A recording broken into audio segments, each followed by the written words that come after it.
Today's webinar is going to be short and sweet, but packed to the hilt, with everything you ever wanted to know about the different vitamin Ks. But first, some quick housekeeping logistics. If at any time you run into technical difficulties, there are live chat Zoom staff standing by. We will paste that link in the chat. If they're unable to help, we have Nutrition Facts staff standing by too. You can reach out to at researchwebinar@NutritionFacts.org. Please reserve the Q&A button you see in the Zoom window there to ask content questions. Today's webinar is only an hour long, but reserve some time for Q&A at the end, so feel free to leave your questions in the Q&A anytime throughout the webinar, and the Nutrition Facts team will be compiling them to be answered at the end. You don't have to take notes or anything. After the webinar is over, we're not only going to send you a full recording of it, but a free link to download all the videos in high def so you can see the videos in all their full resolution glory.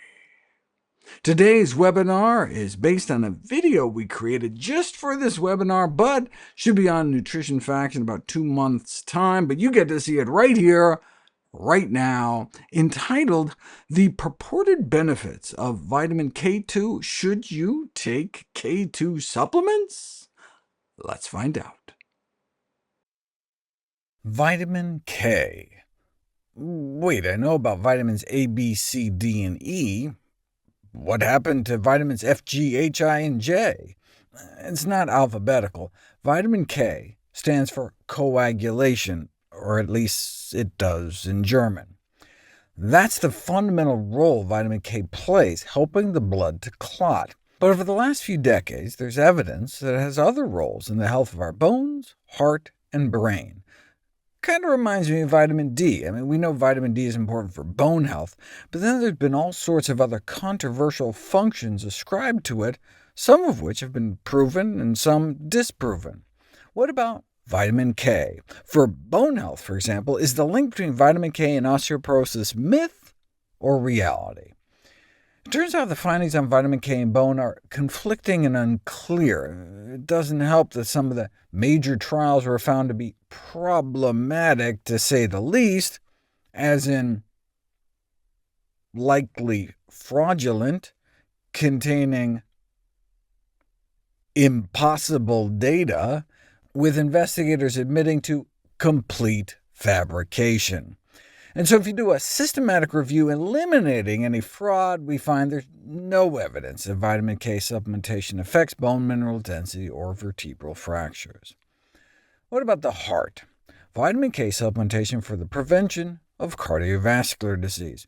There's a vitamin K-activated protein in your blood that binds up excess calcium and helps prevent calcium from being deposited into the walls of your arteries and stiffening them. So if you give people extra vitamin K, will that protect people's arteries from calcification? It sounds good in theory, but no. Vitamin K does not appear to consistently prevent progression of calcification, atherosclerosis, or arterial stiffness. For example, artery calcification is particularly common in patients with chronic kidney disease, which can lead to increased artery stiffness, which is an important risk factor for heart attacks and strokes. An earlier trial didn't find any benefit on coronary artery calcification between the vitamin K and placebo groups, but they were using kind of a small dose. So these trials use a whopping dose daily for a year, and nada. Vitamin K supplementation did not improve vascular stiffness or other measures of artery health, and in fact, one study on the effect of vitamin K supplementation on artery calcification in patients with diabetes found that calcification tended to increase after supplementation with a type of vitamin K found in a slimy fermented soy food called natto. Now, those with higher levels of vitamin K circulating in their bloodstreams do tend to have lower levels of inflammation, but no wonder. Where is vitamin K found? The predominant dietary form of vitamin K in the human diet comes from dark green leafy vegetables and cruciferous vegetables. So how did people get high levels in their blood? Eating broccoli. Those with higher levels of vitamin K in their blood were eating more vegetables, less meat. No wonder they had lower levels of inflammation. The recommended adequate daily intake for vitamin K is set at 70 micrograms a day in Europe, and between 90 and 120 a day here in the United States. Just 2 leaves of kale has over 70, and a quarter cup of cooked kale will get anyone all the K they need for the day. Now, there is vitamin K found in meat, dairy, and eggs, averaging about 5 to 10 micrograms per serving. In other words, they are even beaten out by iceberg lettuce, which is mostly water, but still contains like 2 to 3 times more vitamin K.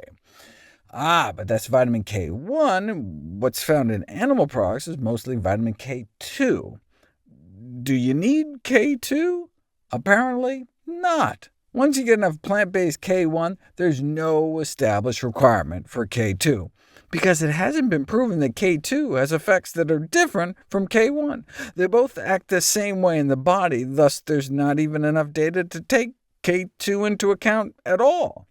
So when the recommended adequate daily intakes are set, they're only talking about getting enough K1 from plants, mostly green vegetables. In fact, most of the bone trials that flopped used the K2 found in animal products, and most of the failed heart studies used K2 as well. OK, even though there's presently a lack of randomized trial evidence to support a beneficial role for vitamin K in preventing the worsening of cardiovascular disease or bone health, what if that were to change? What if all of a sudden K2 was shown to have unique benefits? Well, guess what? The bacteria in your gut make K2. That's why fermented foods have K2. Bacteria make it. And the bacteria in your gut not only make it, but it gets absorbed from your colon up into your system, contributing a significant amount of the human vitamin K requirement, just in case you miss a couple days of greens. Vitamin K1 is made by plants and is the primary dietary form. Then there are a dozen or so types of vitamin K2, which are synthesized by bacteria, including several types in the human gut. The exception, though, is a type of K2 called menaquinone 4, MK4, which is endogenously synthesized in mammals, and therefore is found in animal products. Now, I don't know if any of you noticed, but we're mammals too. It has consistently been shown that vitamin K1 from greens is endogenously converted inside your body to the vitamin K2 in animal products. You're made out of meat too, though it took until 2010 before we discovered the human biosynthetic enzyme that does it. So no reason at all to take any sort of vitamin K supplement. Eat your greens. In fact, when K2 supplements were looked at, researchers found significant problems in terms of contaminants and mislabeling. Eat your greens. Now, K2 appears in higher concentrations in certain tissues, including the brain. Again, we make K2 from the K1 we eat in greens, but maybe extra K2 might help? Well, if you measure vitamin K levels in the blood and brains of centenarians, those that live over 100, concentrations of circulating K1 from vegetables, but not cerebral K2, not the K2 in the brain, was positively correlated with a wide range of cognitive measures. Why? Likely because they were eating green vegetables, and green vegetables don't just have vitamin K. Green leafy vegetables are the most concentrated source of lutein, the eye health nutrient that's taken up into the brain and is associated with cognitive performance across the lifespan. And so in these centenarians, circulating K1 and lutein concentrations were highly correlated, so it's hard to tease out exactly what in greens was so beneficial. It's like when you see data showing lower circulating K1 levels in the bloodstream are associated with the increased risk of all-cause mortality, meaning lower K1 levels were correlated with a shorter lifespan. Well, duh! K1 is found in greens, and of all the dietary components correlated with all-cause mortality, the best evidence appears to support the intake of green leafy vegetables and salads to reduce all-cause mortality. In other words, eat your greens. To summarize, there's no good evidence vitamin K has bone, brain, or heart benefits beyond just the clotting function, and even if such evidence arose, We can get all the vitamin K we need from vitamin K1 in greens, since there's no requirement for K2. And even if some evidence arose that there was some unique benefit from K2, our microbiome makes K2 from the K1 in greens, which you then absorb into your system. But what about the one type of K2 only made by mammals? We mammals. So, even if we had some problem with our microbiome, our own cells can make K2 from K1 like the animals we eat do. This all breaks down, though, unless you get enough vitamin K1, so the bottom line is eat your greens. All right, Q&A time. We'll just give the Nutrition Facts staff 5 minutes to compile the most commonly asked questions, then I'll be right back. All right, first a big thank you to the Nutrition Facts staff who does all the scrambling, particularly today, because it was just didn't have a lot of time, scrambling to put together a list of questions. I always appreciate that, because then I just have this nice, neat list of questions. Let's go down it. First one on my list is, if vitamin K doesn't help with osteoporosis, what do you recommend after being diagnosed? Fantastic question, and you are going to love my new book. How Not to Age has a whole chapter called Preserving Your Skeleton, or Preserving Your Bones. Not sure what I'm going to call it yet. But I go through, all the osteoporosis drugs like Fosamax and stuff, all the things you can do.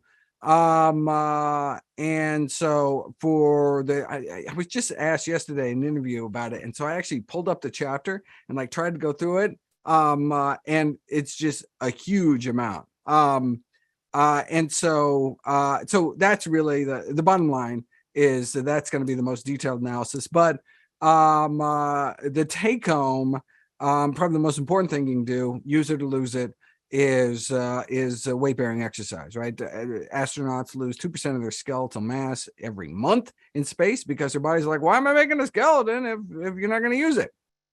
People don't understand skeleton is not like some static thing. It's constantly being remodeled, made, broken down. And so it makes just as much as you need. That's why skinny people are at high risk for osteoporosis, because they're not putting a lot of weight on their bones. Whereas people who are obese and, equivalent of carrying around 100 pounds of extra weight, like a 100-pound backpack all day, just walking across the room is doing weight-bearing exercise. And so they can have incredibly strong skeletons. But skinny people, so people eating healthy, are at increased risk of osteoporosis, because their body, particularly if you're sedentary, because your body's like, well, I don't need to make a very strong skeleton, do I? Because this person is really light. So what do? Weight-bearing exercise, an hour a day, 7 days a week. You can wear like these weighted vests to put a little extra weight on your bones. And so what is weight-bearing exercise? It's something like walking, as opposed to something like swimming, where you're really not jarring your bones, you're just kind of floating around. Not that swimming isn't good for you, but it's just not weight-bearing exercise for your bones. So much more about bones coming up. And of course, as with all my books, I turn everything in the book into a video. So if you don't want to read a book, eventually the videos will come out and you can see all those as well. All right, next question. Are there studies that show supplementing with vitamin K2 helps heal broken bones? And the answer is no. I wonder if I have anything in the chapter about healing broken bones. I don't think I do. I am planning on doing some wound healing videos, though, but maybe I should do some bone healing videos too. That's a good question. I'm sure there's got to be some good stuff out there. Next question. My level of alkaline phosphatase is slightly elevated. Is it possible K2 could help lower it? Well, as always, treat the cause. Why is your alkaline phosphatase raised? It's raised in two scenarios: bone disorders or liver disorders. So you need to get your liver function tested. So that's just the start of an analysis to find out exactly why, and then treat the cause. And the cause is not, I can't imagine a cause for which K2 would do anything, whether it's your bones or your liver. Next question. Is there any definitive evidence that Crohn's disease of the colon interferes with the production of vitamin K2 and thereby causes atherosclerosis over time? Thank you for that question. Even if you have a disorder like inflammatory bowel disease that mucks with your your microbiome, and that interferes with that absorption, with that conversion from K1 to K2, you don't have to worry about it because all the cells in your body do it as well, or all the cells that have been tested so far. Remember, we're mammals. We actually are our own cell. We don't have to rely on our bacteria to make K2 from K1. Not that we need K2 at all, it seems like. But if you wanted to get K2 in your body, no problem. Your body makes it. And the fact that your body makes it probably means it does something, right? Even though we can't figure out what it is. I mean, if your body's making it, it probably does something. But you don't have to worry about it because your body makes it. Your cells of your body, even if you have a sterile gut, even if you took antibiotics, wiped out your gut, you'd still make K2 from K1 because you are a mammal. Okay, where am I? Okay, many vitamin D supplements also include vitamin K2, supposedly because their synergistic effects. Is vitamin D supplementation less effective if it does not include K2? That is marketing BS. It's a marketing ploy. They add K2 because the internet or whoever thinks K2 is good for the bones. And so, vitamin D is good for the bones. And so let's put them together and we can sell more of our supplement versus somebody else's supplement. But that's a good sign that you don't have a supplement manufacturer that's evidence-based. The fact that they're selling garbage like that. Just because now, you could argue, look, they're just selling what people want, not necessarily what works. That's capitalism. Okay, that's fine, but I'm sure they advertise it as like being beneficial, like it says, synergistic effects. But as we learned in that short video, the studies that appeared to show beneficial effects from K2 for bone were fraudulent. Data fabrication, retracted. And so if you just look at the studies that have not been shown to be fraudulent, you don't see that the beneficial effects that we used to think were attributed to vitamin K, given the data fraud. Next question, if I make a point to eat natto 3 times a week, will this be enough K2? 100% plant-based, how much natto is too much? You don't have to eat natto at all, right? What does natto have? Vitamin K2. But you make vitamin K2. Your gut makes vitamin K2. But only if you eat K1, right? It doesn't make K2 out of nowhere, from scratch. It makes it from K1. So if you don't eat greens, your bacteria can't make K2. Your cells in your body can't make K2. Again, not that we necessarily need K2, but not having enough greens, we might not get enough K1, which is important for blood coagulation. You don't have to eat natto at all. I've actually tried it. I was so curious about it, and it really is snotty and slimy, but it's actually not bad. I don't know. So if you like it, go for it. It's a whole soy fruit. You can actually see little soybeans in there. I prefer tempeh, but yeah, I think I only bought it once, frankly, but I ate it all. It's tasty, but yeah, it's a pretty gross texture. Anyway, that's anyway. Okay. Next question. Does anyone's vitamin K level help with controlling type 2 diabetes? That is not something I even remember hearing as some kind of theoretical thing. Before I say no, let me just do a quick. When you think vitamin K, in terms of purported benefits, it's bone, brain, and heart. But let me see, vitamin K and diabetes, never even heard of such thing, but let's check it out. So what am I doing? How do I check out stuff? I go to the medical database of the National Library of Medicine, PubMed. Okay, I spelled vitamin wrong. That'll it's basic problems here. Okay, vitamin K, diabetes. Okay, what do we got? I see. Yeah. So the only things that are there is for because what's the number one killer of diabetics is heart disease, right? It dramatically increases your risk for heart disease. So they're worried about atherosclerosis, artery calcification, blah, blah, blah. And so you test vitamin K out in diabetics as they're particularly high risk. And so you don't have to have as many people in a study. But what we learned is that it does not indeed seem to help the heart, whether you are diabetic or not. Okay, my wife is battling lung cancer. I'm so sorry to hear. And we think she's winning. Oh, okay, that's better. A doc recommended vitamin K2 supplementation. We only eat whole food plant-based with lots of broccoli. Broccoli is good. In fact, cruciferous vegetables specifically good for lung cancer, and I think bladder cancer and one other cancer in terms of survival. I'm just actually working on cancer survival videos right now, and I actually haven't read all the cruciferous vegetables and bladder cancer, but there's a bunch of studies out. So there may be something there. I'll find out. But I remember I do have a video talking about lung cancer, those with lung cancer living significantly longer who are eating cruciferous vegetables. Okay, anyway, eat lots of broccoli. That's great. You said there's really no reason for supplementation. Is there any benefit for her to keep taking it? So I would ask that doctor, why? Why K2 supplementation doesn't make any sense to me from a cancer standpoint, from any kind of standpoint. But let's find out. And I mean, my guess is the doctor is going to be like, not going to be able to give you any answer whatsoever. But maybe, or yeah, I don't know. I'm trying to think.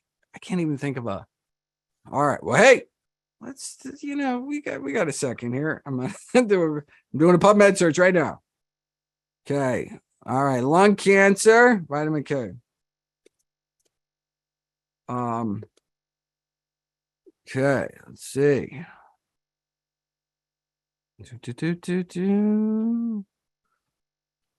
Okay.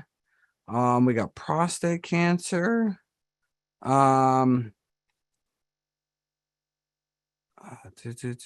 Pancreatic cancer. I'm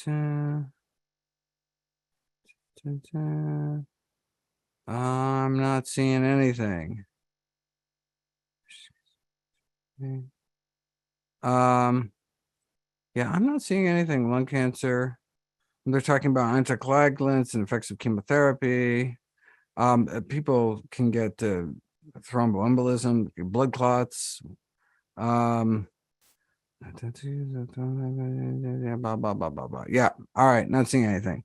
So ask. And if your doctor comes back and says, oh, it's because of this study, send me the study. I'd be happy to look at it. In fact, look, maybe there's something there, and I could do a video about it. And thanks to US and the doctor, we help other people in your wife's situation. All right, so yeah, let me know what they say. But it doesn't make any sense to me based on what I saw on vitamin K. Okay, next question. My friend, because of an awful surgical error, cannot eat most vegetables, including green and leafy. She takes vitamin K. Does she need it? Now I'm assuming this surgical error created some kind of intestinal stenosis, where you can't eat kind of high fiber foods because you could get stuck, in which case green smoothies would be perfect. This is a perfect scenario for green smoothies, right? You can have all the green leafies you want, and don't have to worry about any kind of intestinal blockage with any kind of surgical scarring. So I would prefer that to vitamin K, unless I'm totally getting it wrong and there's some other reason. Yeah. So yeah, that's a good question. Something that I actually didn't mention, there's warfarin or Coumadin is a blood thinning drug. That works. The mechanism of its action is it interferes with the effects of vitamin K. Remember, vitamin K helps with coagulation, and so if you interfere with it, you get an anticoagulant. And so there's lots of circumstances. So, for example, you have like an artificial heart valve or something, may have to be on Coumadin for life. And what they tell you is don't eat dark green leafy vegetables. Why? Because all of a sudden you get a bunch of vitamin K, you overwhelm the drug, and then all of a sudden your blood clots normally, and that's bad if you want to have artificially thin blood. Now they shouldn't tell you don't eat greens at all. What they should tell you is to eat a stable amount of greens, and then they just titrate the level of Coumadin up to your greens consumption. So you still want to eat a lot of greens, but you want to eat the same amount of greens from day to day.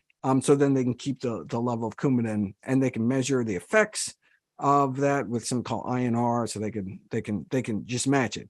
But so they're assuming that no one eats any greens, so they just say keep not eating greens, don't eat greens, meaning keep not eating greens. But of course, if you're smart and you're eating lots of greens, the advice should be keep eating lots of greens, and we'll just give you lots of the drug.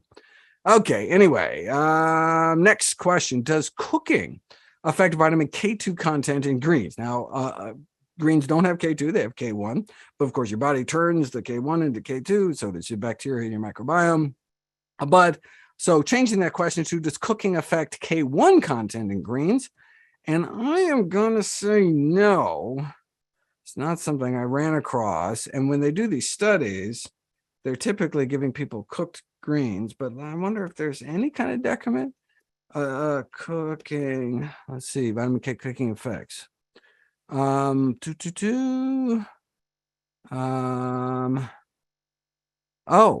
interesting. So actually cooking improves vitamin K bioaccessibility because it kind of,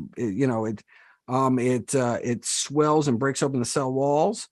And so actually so cooking greens actually appears to improve vitamin K bioavailability. Okay, here's one. Let me just look at this study right here. Vitamin K.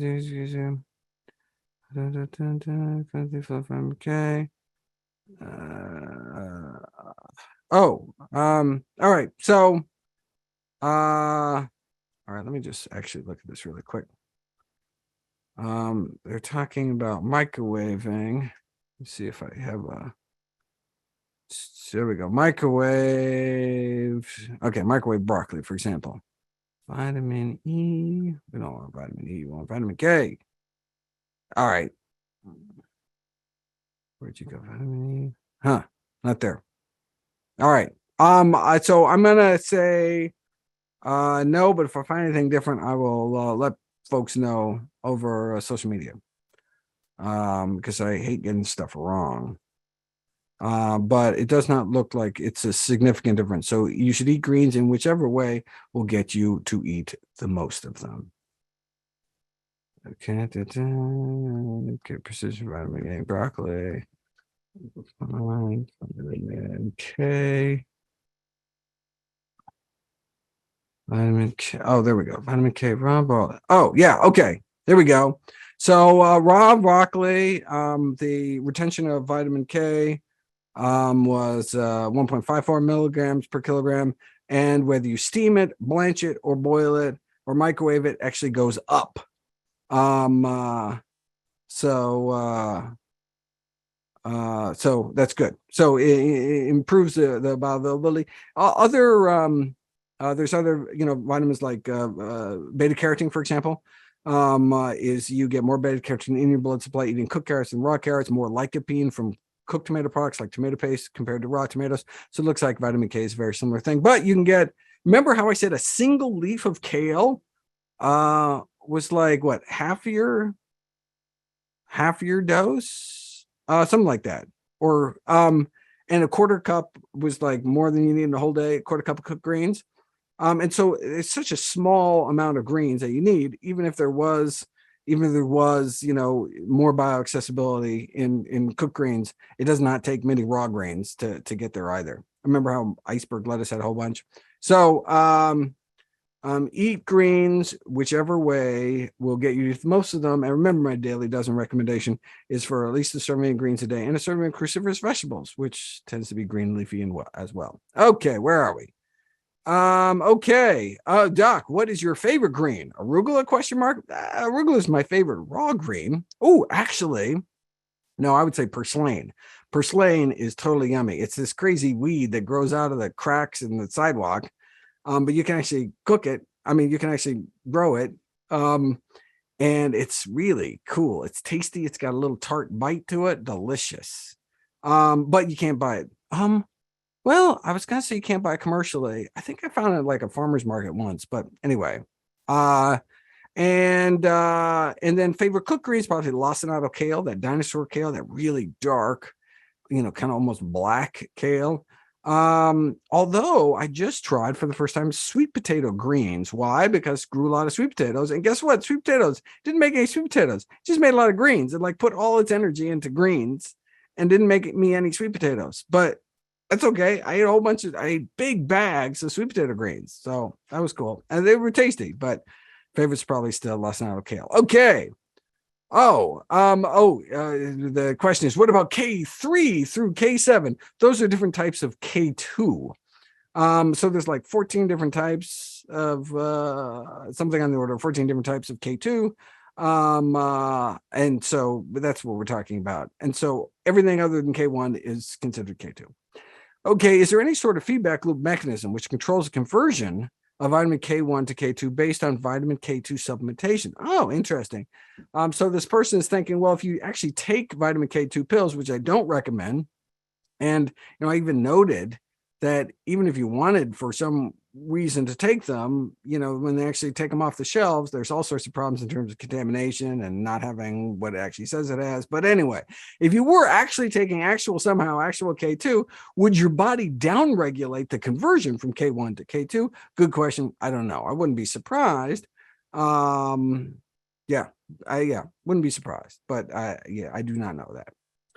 I had read that that Japanese study using K2 for osteoporosis. Perhaps this was a faulty study. How can a regular person know what studies are faulty? There's a great website called Retraction Watch. I wonder if it's .org. Is it? Let's look. Retractionwatch.org. Or is it going to be .com? No, it's .org. Wonderful. Okay. And what it does is it tracks retractions of scientific papers. And so, if you're interested in all these crazy fraud stories, and that's one of the, what's nice about that website is it gives you kind of the backstory. So like on PubMed, you'll go look up a study. So like, for example, if you go to look up the Japanese study that you saw before and you look at it now, it may very well say it was retracted. And so before, when you saw the study, instead, it says a big retraction notice, but it usually doesn't give you any information. It just says this is retracted. And you're like, huh. But you go to Retraction Watch, you're like, oh, what's the dish on this? And you find out, was it, what kind of crazy hijinks were they up to? Does the author, sometimes the author agrees, sometimes the author self-retracts. Said, oh, I totally screwed up the statistics or whatever. I'm so sorry. I take it back. In which case, it's kind of uncontroversial. Like even the author of the study themselves says, we don't like the study.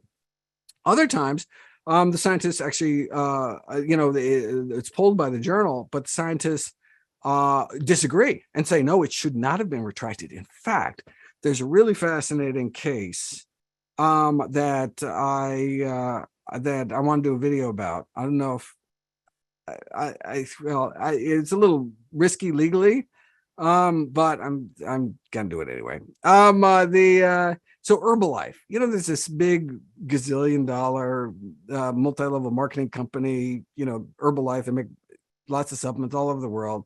So there was a really serious case report of a fatal liver toxicity. There have been a lot of studies, a lot of case reports of people having liver toxicity, but this may have been actually the first fatal case. And so just to let everyone know, like, don't take Herbalife supplements, anyway. So the Herbalife company, which has this infamous history of suing everybody in sight who says anything bad about them, strong-armed the publisher to retract the paper. Why? Was there anything wrong with the paper? No, they retracted it for legal reasons, meaning they got so much pressure from this corporation, which had lots of lawyers, that threatened to sue the publisher out of existence, that they retracted the paper. That's the first time I've ever seen anything like that. And of course, the authors are like, this is outrageous. Like, we're trying to help people. And, oh, this is crazy. They even took the paper down. Like, you can't even find it. It's not there with a little retraction. Like, they tried to expunge it from the planet. But I actually found a copy so I could show people. It's just totally slimy. But of course, then they make them after us. Anyway, but there are all sorts of juicy stuff. Where did I learn about that? Retraction Watch. So it's a great website. Anyway, okay, that was a little off on the tangent there. Okay. Okay. Next question. Does vitamin K help with the absorption of calcium? Is there any case in which you would take calcium supplements for bone health? Oh, okay. No, vitamin K and calcium are kind of separate things. We used to think there was some kind of calcification thing theoretically, but that didn't pan out. And are there any cases you take calcium supplements for bone health? No. And I have a video. Are calcium supplements safe? And it appears they're not safe. Actually cause a hypercoagulable state, thickens your blood when you get a big spike in calcium when you take this unphysiologically normal concentrated source of calcium. We should get calcium from our diet. And what's the best way? What's the best source? The healthiest source? Dark green leafy vegetables, with the exception of 3: spinach, beet greens, and Swiss chard. Fantastic greens, but stingy with their calcium. And so you want to get all the other ones like, bok choy and kale and collards and go crazy. Okay, what's next? What about vitamin K from apple skin compared with leafy greens? I didn't know there was vitamin K in apple skin. That's fine. Let's find out. Is this person just trolling me here? Vitamin. I mean, there's lots of wonderful stuff in apple skin. Remember, I did a video about how apple peel helped with, like, powdered apple peel, just straight peel, helped with some kind of inflammatory arthritis. I forget, but it just shows don't peel your apples. Vitamin K apple peel. What do we K? Apple peel's got vitamin K. All right. Yeah, there it is. That's cool. Okay. I'm trying to just see if it tells me really quick how much. And then we can compare it to the greens.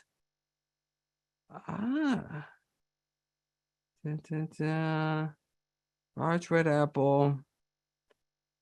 All right. Let's see if we can find out really quick. Remember, because we're looking for about 100 or so micrograms for the day for vitamin K. See if it gives a vitamin K. Oh, you know what we should look? I don't know what I'm doing. So what if you want to find the nutrition information for anything? What you do is you go to the USDA nutrient database. So let's do that right now. And I'll give you the URL. In fact, let me paste it into the chat. I should have been doing that every time I say URL. Like, I should paste it into the chat. But let me do that right now.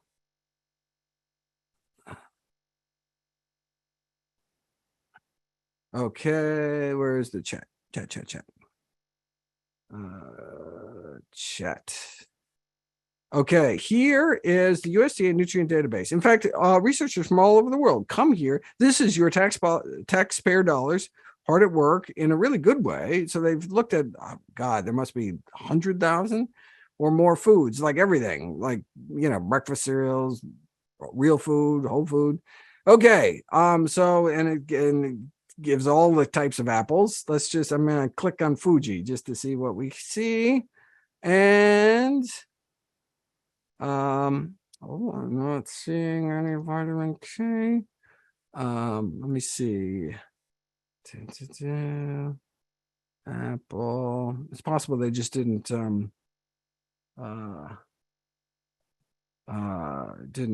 measure it in that case. Let me go Oh, yeah. Yeah. All right. So that's without skin. Okay, without skin. All right.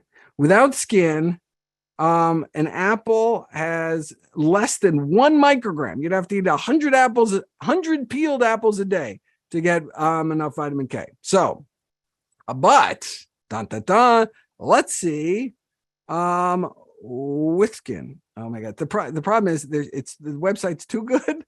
And so there's like 1,000 there's 1,000 things for apples. And so, all right, here we go. I found one with skin. Vitamin K. 2. All right. So you get less than 1 in a okay, well that's kind of disappointing. Well, okay, but that's per 100 grams. I don't know. A large apple could have like 200 grams. So we're talking about 4 micrograms. So 1 leaf of kale, had like 35 or something, and an apple has like 4. So, so a quarter cup of cooked greens or 25 apples yeah. So yes, there is vitamin K, but eat your greens. Okay. Okay, but that's something I didn't know. Okay, any questions on K2 need during pregnancy or shots for newborns? Yes, have vegan moms. Any instances where supplementation can be recommended in those cases? That's actually a really good. All kids get a vitamin K. All infants get a vitamin K shot at birth. Vitamin K infancy. I wonder if there's we're born with very little stores, and of course you get it in breast milk. But before you get in breast milk, they want to get your levels up. And so that's why the current recommendation is that all kids get a vitamin K shot at birth. Is there anything else? Oh, that's interesting. Some European countries, I didn't know this, let families use an oral form of vitamin K instead. But oral vitamin K is not available for newborns in the United States. Oh, that's interesting. Okay. So you're thinking, the poor little kid getting a shot that right when they're born. But they just need that 1 shot of vitamin K, and that'll get them enough to then maintain their levels with breast milk. So, all right. So yeah. So the recommendation is indeed vitamin K shot upon birth, because you don't want a rare bleeding disorder. Okay. That's a good question though. All right. Should you still eat lots of greens if you're taking blood thinners? No, there's different kinds of blood thinners, but if you're on a vitamin K blocking blood thinners, the answer is yes, as long as it's a stable level and they give you enough coumadin to counter your greens intake. So that's critically important. You can't just not eat greens, and then eat a lot of greens without increasing your dose. And your doctor can do that by testing your INR to make sure that you're getting enough. Is there sufficient harm with taking K2, or is it just a waste of money? Remember, when you take K2, you're not taking K2, right? I showed that study with they took supplements off the shelf. There are all sorts of contaminants. They weren't actually buying what you're getting. And so supplementation, supplement market is so poor that some of these supplements are infamous for just being very difficult. That's the reason I don't recommend melatonin supplements. Not because I don't think melatonin may be useful in terms of like helping with jet lag and stuff, but it's because all the contaminants that have been found. Because it's just there's no downside for a company. Why would you test for contaminants? Because everyone else isn't testing, and then you'd have to raise your prices and you get pushed out of business. So there's no regulation to level the playing field, saying everybody must not have harmful contaminants. Anyway, why? Because of the lobbying from the supplement industry. And when I say supplement industry, that's pretty much the drug industry. There's this kind of dichotomy where there's like the good supplement industry and then the bad big pharma. Guess who owns most of the supplement industry? Big pharma. All right. They own, anyway. Okay. And so you shouldn't be surprised that they're using their political will to do bad things. Okay. So is there harm taking K2 or just a waste of money? If you could actually get actual K2 without contaminants or anything, then it would just be a waste of money. But because we've got a bad supplement market, it might be even worse than that. But that's the best it would be, is a waste of money, at least based on the current science. Okay, are there any specific symptoms that would indicate or point to someone having a vitamin K deficiency? Yeah, so bleeding disorders. If your blood isn't coagulating the way it should, clot the way it should, there's all sorts of things. Vitamin K is just one factor. There's platelets and all sorts of other things that go into making your blood clot. I mean, the reason it's such an incredibly complex process is because your body is just living a knife edge all the time, right? It has to instantly clot off, the cyber tooth chunk that just got taken out of your leg, right? Otherwise you bleed to death.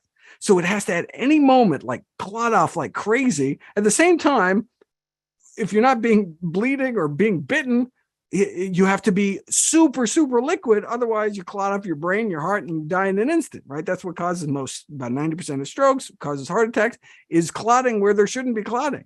So it's amazing. Same thing with the immune system, right? The reason why people can eat a peanut and then literally in a few minutes die is because your immune system is right on the edge of catastrophic overreaction at all times. Why? Because we evolved in the context of being killed left and right from bacteria, microorganisms. And so we have to deal this really fine dance of not overreacting, but not underreacting. It's amazing that any of us are alive. It's very cool. Anyway, okay. That was a little tangent. Okay, are there any specific symptoms? Okay. How efficiently is K1 converted to K2? How about folks with dysbiotic gut syndrome, like take bad antibiotics? Yeah. Okay. So that was a point I made. So this person is worried, well, wait a second, what if I have a dysbiosis? What if I don't have good gut flora? What if I just took antibiotics, wiped out my good gut flora? And so then where am I going to get my K2? Well, we learned in 2010, we used to just think it was your bacteria making K2 for you. But now in 2010, we realized, our cells have an enzyme that make K2. So even if you had zero, if you were, had a bubble boy scenario where you had zero germs in or outside of you, you'd still make K2. Your cells would make it. And that's the reason why a steak has K2 in it, is because the cow made K2 from the grass that it ate that had K1 in it. Even if the cow didn't have any bacteria, they'd still make it. Okay. Why? Oh, there we go. Oh, why are all my women friends in the early 60s getting diagnosed with osteopenia or osteoporosis? Is that model wrong to compare our bone density to that of a 28-year-old woman of childbearing age, or being overdiagnosed? Oh my God, fantastic question. That's how I start my chapter on osteoporosis.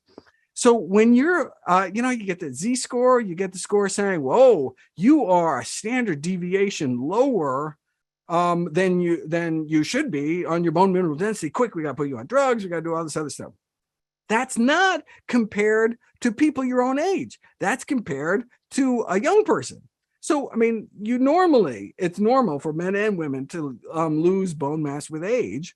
And so it's not saying you're abnormal for your age group. You're saying you're abnormal compared to a young person. You say, well, okay, so it's important to understand, but still, you have weaker bones than you did when you were younger. And so don't we want to do something about that? Well, the critical thing, the critical factor, the reason we care about, obviously, bone mineral density is because we want to prevent fractures. Something like hip fracture can be fatal. All sorts of terrible things happen. Okay. But the primary determinant of whether or not you break your hip or suffer these bone fractures is actually not the density of your bones, the strength of your bones. It's fall risk. You can have the weakest bones on the planet, super, super weak bones, and never break your hip because you don't fall. Or you can have really strong bones and fall, break your hip. And so a lot of the chapter, I talk about fall risk, like getting rid of like throw rugs and things that can make you slip and then fall and hurt yourself regardless of your bones. So yeah, fantastic question. And then I talk about the pros and cons of actually treating low bone mineral density, and it's complicated and fascinating, super fascinating. In fact, like one of the side effects, it's rare, but one of the side effects of like these drugs like Fosamax, these biphosphonates, is bone fracture. Something called atypical femur fracture, where the largest bone in your body just basically snaps, like without anything, like without falling or anything, just snaps in half. The biggest bone. So the irony of that, the bone building drug, the one of the rare side effects is that you suffer this absolutely horrible, devastating side effect of bone breakage without doing anything. That's crazy. Anyway, but there are benefits too. Check out the chapter; it's very cool. In fact, I'll probably do I'll do a webinar on it. Because it's all sorts of good juicy stuff, so you don't have to wait for the book. Okay. Do I think there's anything? Oh, okay. It looks like we're done with the K questions. It looks like, and then there's all sorts of good non-K questions. We're almost out of time, but maybe we can get to a few. Do you think there's anything concrete that'll come from the White House conference on nutrition and health? Oh, yeah, there was really, the most exciting thing was the announcement of this Greener by Default initiative in New York City. New York City hospitals, the meals are plant-based by default, meaning, you can still order meat, like go out of your way, but if you don't say anything, they will bring you plant-based meals. Like, wait a second, in a hospital, healthy food? Mind blown, right? Mind blown. Right in it's the largest city in the country, right? One of the largest cities in the world. And there are hospitals, plant-based options by default. Why isn't that in every single hospital in the country? Right? In fact, as far as I'm concerned, it shouldn't be by default. It should be plant-based. It's not like you can ask for cigarettes and the default is no cigarettes. No cigarettes in a hospital. We don't want to, that's a bad role modeling. But anyway, at least it's better than what it is now. So that was super amazing that was announced by, this was the work of Eric Adams, the plant-based mayor of New York City. Anyway, let us end on that super cool, optimistic note. Thank you so much for joining. Make sure you go to NutritionFacts.org/subscribe for announcements of upcoming webinars. We have 6 webinars scheduled for 2026, one every month. The next one is on preventing and treating foot pain. Going to be covering plantar fasciitis and other causes of heel pain, ankle sprains, bunions, ingrown toenails, you name it, for July 24th, 2026 at 2 p.m. Eastern Time, featuring brand new material from my upcoming book, How Not to Hurt, on diet and lifestyle approaches to pain management. I hope to see you there. And of course, all proceeds I receive from all my books are donated directly to charity.